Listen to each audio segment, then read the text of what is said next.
और महाकुंभ में केंद्रीय गृह मंत्री अमित शाह के गंगा में डुबकी लगाए जाने के बाद कांग्रेस अध्यक्ष मल्लिकार्जुन खड़गे ने उनके इस कदम पर विवादित बयान दिया है और सवाल उठाया कि क्या गंगा में डुबकी लगाने से गरीबों की गरीबी दूर हो जाएगी? क्या पेट को खाना मिल पाएगा? मैं किसी की आस्था को चोट नहीं लगाना चाहता हूं। देश में बच्चे स्कूल नहीं जा रहे हैं, मजदूरों को मजदूरी नहीं मिल रही है, लोग कंपटीशन में डुबकी मार रहे हैं। जब तक टीवी में डुबकी अच्छी नहीं आती तब तक डुबकी मारते रहते हैं। धर्म पर हम सभी की आस्था है, धर्म हम सभी के साथ है, धर्म के हम सभी साथ हैं, लेकिन धर्म के नाम पर किसी समाज में गरीबों का शोषण होगा तो हम कभी बर्दाश्त नहीं करेंगे। अरे भाई, गंगा में डुबकी लेने से गरीबी दूर होती क्या? आपको खाना मिलता पेट को? मैं किसी की आस्था के ऊपर ठोस नहीं लगाना चाहता हूं। अगर किसी को दुख हुआ तो मैं माफी चाहता हूं, लेकिन आप बताइए, अरे जब बच्चा भूखा मर रहा है, बच्चा स्कूल में नहीं जा रहा है, मजदूरों को मजदूरी नहीं मिल रही है, जब ये है तो ये लोग जाकर हजारों रुपए खर्च करके कंपटीशन पे डुबकियां मार रहे हैं। और चलिए इसी खबर पर हम चर्चा करने के लिए हम दो खास मेहमानों के साथ जुड़ने जा रहे हैं। हमारे साथ भारतीय जनता पार्टी की तरफ से विधायक चिंतामणि मालवीय जी जुड़ रहे हैं और इसके साथ ही कांग्रेस पार्टी की तरफ से हमारे साथ प्रताप भानु शर्मा पूर्व सांसद जुड़ रहे हैं। तो सबसे पहले चिंतामणि मालवीय जी का रुख कर लेते हैं। विधायक जी, कांग्रेस पार्टी के प्रमुख ने ये बात कही है, आपकी क्या प्रतिक्रिया है? वो कह रहे हैं कि संगम में डुबकी लगाने की होड़ मची हुई है।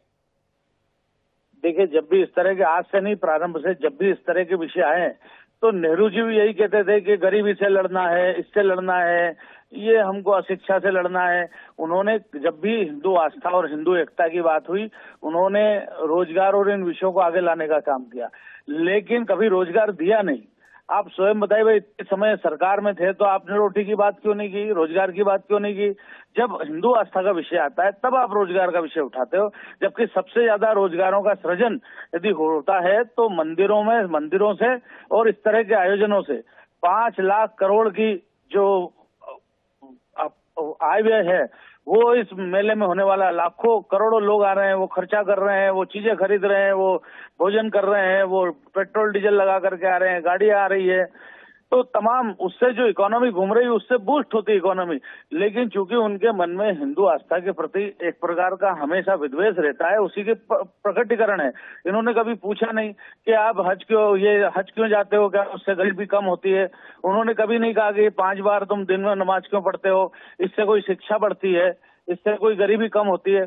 और ये बात सही है कि जब व्यक्ति 5 बार नमाज पढ़ता है तो वो अपना काम धंधा छोड़ करके पढ़ता है, तो वहां प्रश्न करना चाहिए, वो अपने दूसरे काम छोड़ करके करना है, तो प्रश्न वहां होने चाहिए। यहाँ वहां कभी इन्होंने प्रश्न नहीं उठाया। लेकिन अमित शाह जी के डुबकी लगाने से, अब डुबकी लगाने और न लगाने से देश की आर्थिक व्यवस्था, उस पर तो कोई असर होता नहीं, लेकिन इस तरह के अनावश्यक प्रश्न उठाना ये हमेशा कांग्रेस का सगल रहा है। और मुझे लगता है कि जो उनकी परंपरा है हिंदू आस्था का अपमान करने की, उसी में एक अगली कड़ी है। बिल्कुल, जब देखिए हिंदू सनातन और प्रयागराज के मुद्दे पर बात हो रही थी तो चिंतामणि मालवीय जी मुसलमानों को भी लेकर के आए। चलिए कोई बात नहीं, इस पर आगे भी हम आपसे चर्चा करेंगे, लेकिन प्रताप भानु शर्मा जी से सवाल ले लेते हैं। प्रताप भानु शर्मा जी, आप जानते हैं बीजेपी का स्ट्रांग होल्ड है हिंदुत्व के मामले में, लेकिन आप लोग धर्म के मामले पर ही सबसे ज्यादा ऐसे बयान देते हैं जिससे आपकी पार्टी घिरी हुई नजर आती है। अब कोई नहाने जा रहा है, धार्मिक आस्था है, इसमें गरीबी अमीरी क्यों जोड़ देते हैं? देखिए, वो एक कटाक्ष वक्तव्य नहीं है, और वो कटाक्ष भारत सरकार के गृह मंत्री के ऊपर है, भारत सरकार के ऊपर है। ये निजी आस्था का विषय होता है, चाहे पूजा पाठ की बात हो, चाहे मंदिर निर्माण की बात हो, चाहे कुंभ या महाकुंभ की बात हो। इसमें माने उन्होंने कहने का मतलब ये नहीं है कि उन्होंने उस चीज को क्रिटिसाइज, उन्होंने ये कहा कि इतना ध्यान यदि गरीबी को हटाने पे ध्यान दें, गरीबों को भोजन उपलब्ध कराने में दें, रोजगार सृजन करने में दें, तो सरकार का दायित्व है। लेकिन ठीक है प्रताप भानु शर्मा जी, सरकार का यह दायित्व है, लेकिन क्या गृह मंत्री इंसान नहीं है? क्या उनकी निजी आस्था नहीं है? क्या वो नहीं जा सकते प्रयाग? नहीं, बिल्कुल जा सकते हैं, परंतु दिन भर यदि उन्हीं को दिखाया जाए टेलीविजन वाले उनको दूरदर्शन वाले, समाचार न्यूज वाले, ये कोई कुंभ का लक्ष्य हुआ क्या?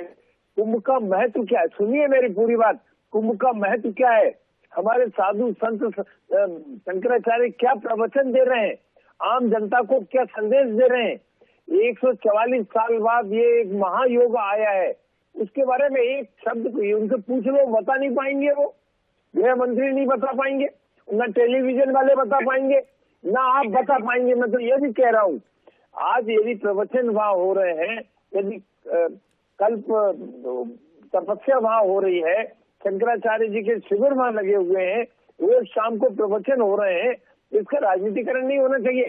बिल्कुल प्रताप भानु शर्मा जी, राजनीतिकरण तो बिल्कुल नहीं होना चाहिए। और मैं प्रयाग के बारे में, प्रयागराज के बारे में और इस मेले के बारे में उतना तो बता ही दूंगा जितना हमारे दर्शकों की जरूरत है। लेकिन अब सवाल डॉक्टर चिंतामणि मालवीय से है। मालवीय जी, वो तो ये कह रहे हैं कि आप प्रयाग जाते हैं, पूरे दिन टेलीविजन वाले आपके पीछे पड़ जाते हैं, देश में क्या अन्य मुद्दे नहीं है? उनका मकसद ये बताना है कि बाकी मुद्दों पर भी ध्यान देना चाहिए।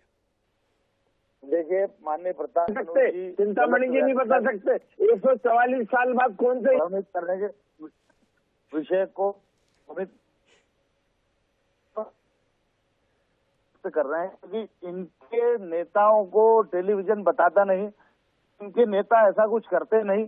कि खड़गे जी भी आमंत्रित है, खड़गे जी आए तो भी लगाए, दिन भर उनको भी बताएगा।